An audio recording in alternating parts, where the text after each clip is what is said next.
cider cooked quinoa chicken chop salad with kale. Let me tell you something. This is fully of the season, but tastes amazing. Don't think you don't like kale. This is gonna change your mind. Let's make it.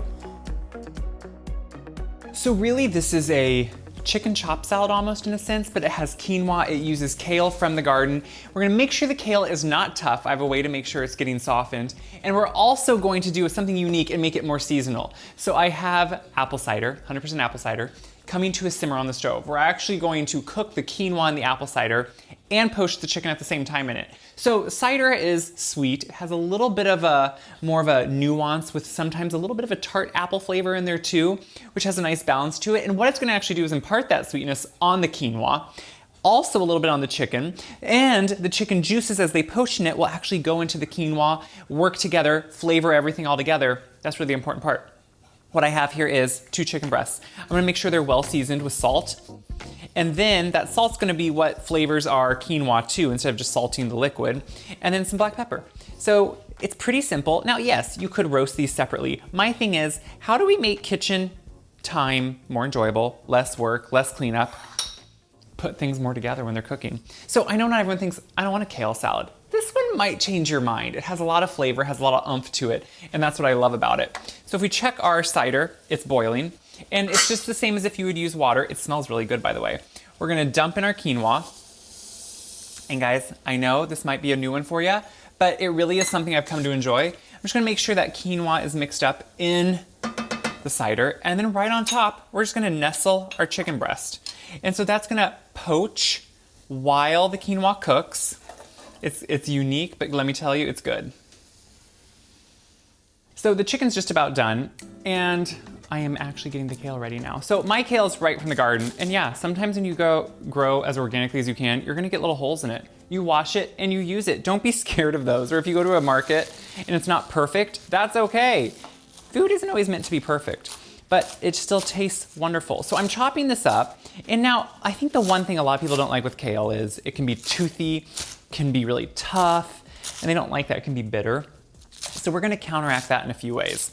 We're going to start by chopping it up, which really helps if you chop it up into smaller pieces. That's number 1. 2, we're gonna go over and we're actually gonna let it soften and wilt in that cider mixture with the quinoa. So the quinoa is finishing up, and I can show you that over here, that most of the liquid now is being absorbed. I already checked the one chicken and took that out when it was done. The little bit bigger breast, it took a little bit longer, and don't worry for a little piece of quinoa that are stuck to it. You just pull it out, and we're gonna set it right there.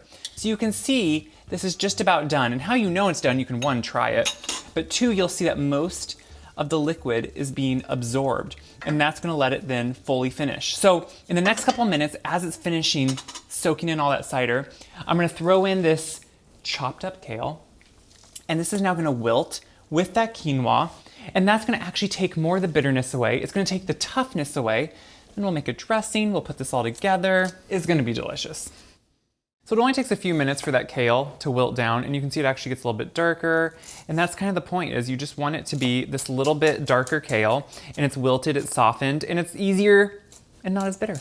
So I'm chopping up some shallot, because what we're gonna do is make a quick dressing. This is a salad, and I said it's like a chopped salad. You have kale chopped up, you've that wonderful quinoa in there, which has great texture and now some flavor and sweetness, which is important. So what we're gonna do is make a quick dressing. And this is one of the things I love to do. I've done a reel on this in the past, and you've probably seen that, but if I have a little mustard left in my Dijon container, some type of mustard I love to use, where it's about just enough to make a dressing, I like to keep it right in that jar and make the dressing in there, shake it in the jar with the lid. Super easy, you don't have to get another bowl, you don't have to do a whisk. It's all just done for you. So I'm gonna take some garlic that I have here, and I'm gonna take shallot. And the reason I use shallot, and I say this a lot, but I think these little things matter. Shallot has a little bit lighter flavor. It has a little bit sweeter flavor. It's not quite as astringent, it's not quite as strong. And that's why sometimes we use it in things like a vinaigrette. And it really does, those little things can make a big difference. We're gonna put in some salt. Super important to season your dressing really well. So some salt and some fresh pepper. And the pepper's kind of hard to do here in a smaller jar, but we'll get there. And you wanna put in some good cracks, and you can see it all in there. And now what we're gonna do is add some acidity of the season, apple cider vinegar. Now, the reason apple cider vinegar, it has the sweetness from the apples, it has the acidity of vinegar, but it's a good balance to it. And some olive oil. And this is the olive oil. It's gonna help pull it all together, add that richness, that fattiness. When we shake this, the mustard that was in this container is gonna help emulsify it. And by emulsify, it just means work everything together into a cohesive mass. So you can see here instantly, you got dressing. That's the whole point. You got this beautiful dressing that's ready to go. So I'm gonna work on getting the chicken into smaller pieces. We're gonna pull it all together, and we're gonna have a salad. I'm shredding up the chicken. So chicken in general, you always wanna, any meat, once it's done cooking, let it rest for 5, 10 minutes and let it, so it redistributes the juices. If you cut it right away, it would lose way too much flavor in that juice. What's great here is we have all that cooking flavor in with the quinoa. So that's all shredded up. And look how beautiful that is in there. There's like an autumnal vibe just to that dark, beautiful kale. You can see the cider's now been all absorbed by the quinoa. It smells good, there's a sweetness to it. So what I'm gonna start doing is adding in our shredded chicken. So we're gonna put that right in there. We're gonna add in then also, you can see here a chopped apple. And I have it somewhat small because I want those small pieces in there so they're easy to eat. I kind of like it to be a little bit more palatable and just easier to eat. And then while we're stirring this together, what's gonna help that apple not just instantly brown is, the dressing. We have some acidity from the dressing. You can put as much or as little dressing as you like on it. The thing is, this salad, what's great about it, to me, it's wonderful served warm. It's perfect served cold. So if you're having a warm fall, which depending where you're at, yes, you are. Sometimes like me even, we have these false falls that are more like a summer in Iowa. And so you'll be cool for a bit and all at once get hot and you come in, you're like, from working outside, you're like, I don't want a hot something. I want a cold salad, but still feel the season. And that's what this is. So to serve it up, I like to just put it into a bowl. Look how beautiful that is. You see the quinoa, you see the chicken. I mean, this to me is something you can have for company easily. This is something you can take for leftovers somewhere if you want to, even for yourself for a lunch. Is that not beautiful? And then I reserved just a little bit of apple here to put on, sprinkle on top too, just so you made sure you could see that in there. And then we have all the toppings. To me, you need feta. That's not even a question. I always want feta. I always want a few dried cranberries or craisins. I think they have that little sweet pop every so often. They have a great texture. And then a few just roasted pumpkin seeds. Again, I'm all about the texture. So I'm all about, can I have that texture, have that flavor? And that's definitely what I want. So I have my bowl here to serve. And guys, it's me. So yeah, I'm using my fingers a little bit and that's okay.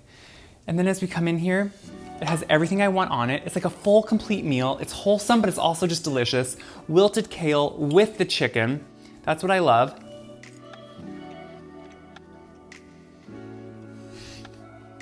This is so good. Why it's good? Number one, as opposed to sometimes getting some bitter kale, it's super almost sweet because you have the quinoa that cooked in the cider and absorbed a lot of that sweetness, flavors the kale, tempers it down. You don't get a bitter flavor at all. You get a soft kale texture, but it still holds structure. So it's not wilted at all. You get some crunch from that fresh apple with that a little bit of a sweet acidity. The dressing on it brings everything together. The wonderful tanginess of the feta with a pop of craisin, pumpkin seed. This is what I crave. This is honestly how you guys always want to know, what do you eat on a daily basis? It's things like this. It's like throwing everything of the season into a bowl and just eating it. That's what I love. It looks beautiful, it tastes beautiful, and it's good for you. What could be better? So what do I hope you do with this recipe?